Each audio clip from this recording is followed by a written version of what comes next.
problem. Ashley, I'm John Sheehan from DogStar7 YouTube. How are you? We've been covering this all the way. Thank you.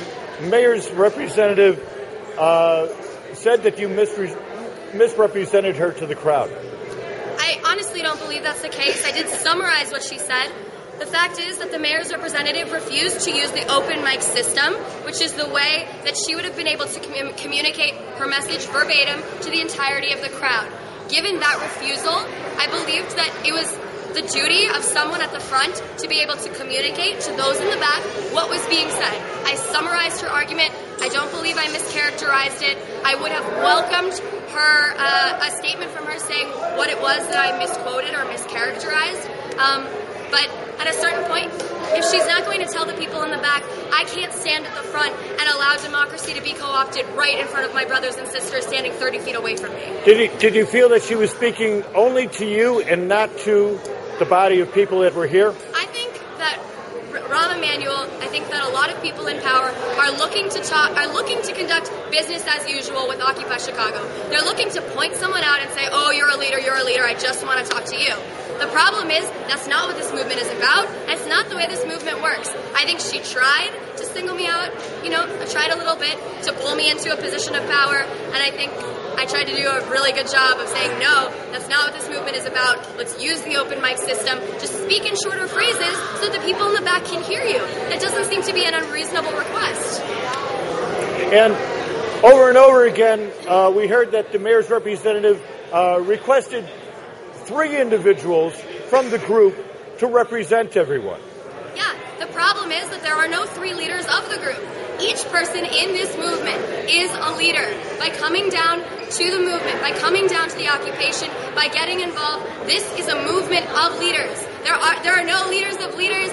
Each one of us deserves to be talked to. Each one of us deserves to hear an account from the mayor's office of the infringement of our First Amendment rights, the inability to hold a public occupation 24 hours a day, 7 days a week, to have the mayor's office account for some of the heinous conditions under which protesters who are arrested on non-jailable offenses have been treated in this county. We also would like to know why so many officers were brought down when there were other violent crimes happening in Chicago that those police officers should have been dealing with instead of a few hundred people holding hands and singing songs in a park. Ashley, you were arrested under similar conditions a week ago. Yes, sir. Can you tell us what the charges, as you understand, are pending against you? Sure. We have been arrested in violation of a city ordinance, which says that the parks close at 11 p.m. That's what we're arrested. It's not even a misdemeanor. It is what is called a quasi. It is of a legal category the same as getting a speeding ticket. For the same legal category as a speeding ticket, there are people who were put in jail at 2 o'clock in the morning, Sunday morning, Saturday night, who are still sitting in jail. This is a heinous offensive against the civil liberties of this city, of this country, and we will not stand for it. So over 300 people who were arrested on something that is a minor misdemeanor. Not even misdemeanor. It's below not misdemeanor. Even misdemeanor. Were held, in some cases, over 24 hours. Yes, sir. Over 24 hours.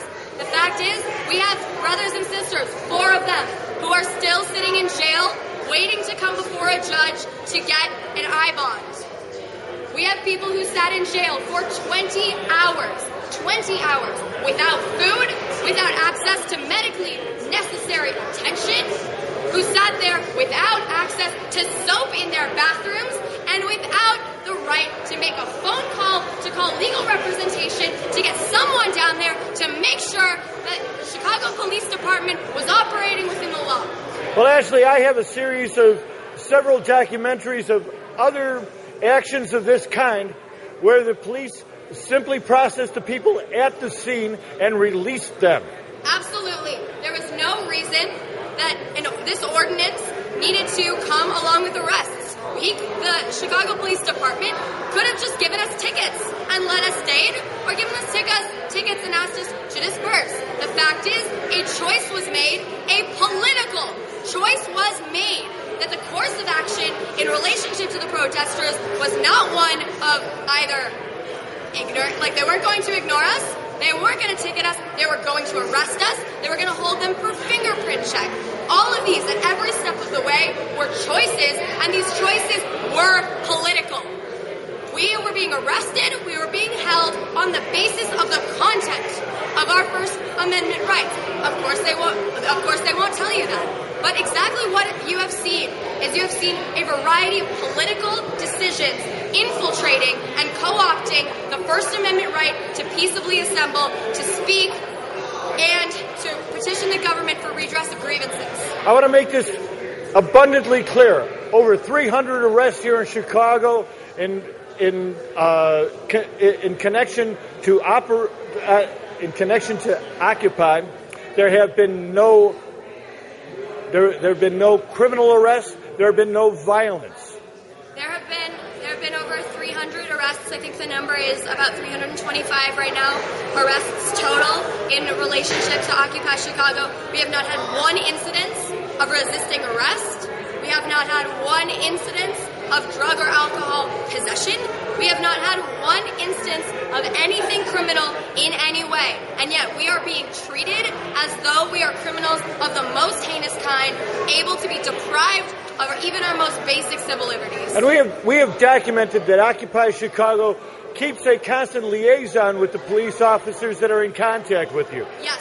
At every site of occupation, at every moment of the movement, there is always at least one, many times, many more than that, especially for large movements or for large demonstrations. There always has to be at least one police representative, police liaison on duty to make sure that Occupy Chicago protesters are operating within the law and that they treat the police with a decent amount of respect and dignity.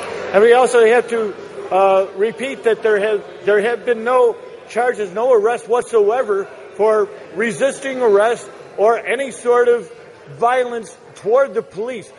Officer safety has not been an issue. Officer safety has not been compromised at any point in this process. There have been no charges levied for resisting arrest. In fact, as a peaceful movement, we take a lot of pride in the fact that if the force of law, if Rahm Emanuel, if the Chicago Police Commissioner wants to arrest people in violation of our rights, we stand 100% against it.